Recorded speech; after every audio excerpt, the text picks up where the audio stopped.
当にこのリブがそこまでお湯の落ち方に影響してると思わなかった。一からちゃんと理解し直すっていうのが難しかったですね。下の部分のリブが今回のドリッパーなくしてもらっていて、お湯がすぐに落ちないようになっているっていうのが一番の特徴で、抽出の後半にかけて注いだお湯がしっかりと浸る。でそこからゆっくりと落ちていくので、コーヒーの濃度を強く出せるようになってる。46メソッドは粗挽きを推奨していて、その理由っていうのがそのクリアな味わいを、僕が目指しているということ、クリアな味わいを保ちつつ、より濃度の高い、甘みの強いコーヒーを作っていただくために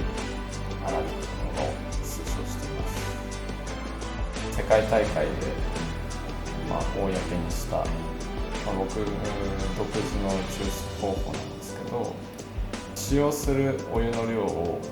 40% と 60% に分ける。最初から最後まで味の調整をしているのではなくて、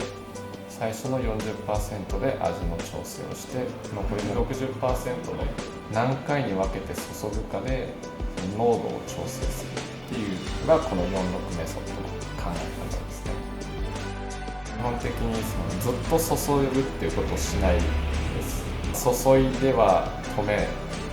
で、注いでは止めっていうやり方なんですけど、その間隔は基本的に45秒間隔がベースになります。温度ですけど、割と豆に合わせて選択していただくのがいいかと思ってます。深入りの豆、結構焙煎が進んでる豆とかの場合は85より下ぐらいまで結構お湯の温度を落としてやるのが僕の中ではおすすめで、逆にすごく浅入りの豆の場合は95度とか94度ぐらいまで高くしたお湯を使った方が浅入り特有のフルーティーなアロマとかそういうのが楽しめると思いますね。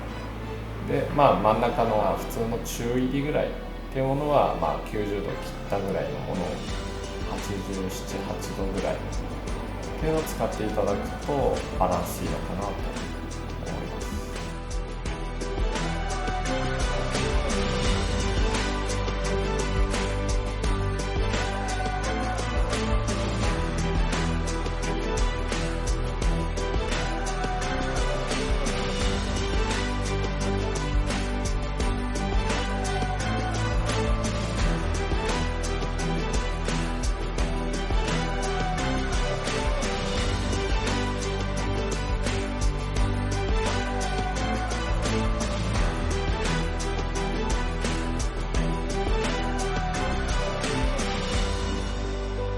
何秒の時に何 cc 注いでっていうように、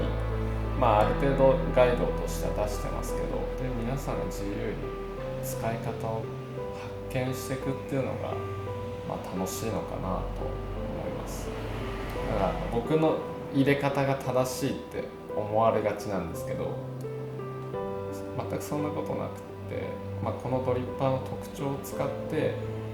また新しいコーヒーの魅力を見つけてってもらうのが作った僕としては一番嬉しいかな。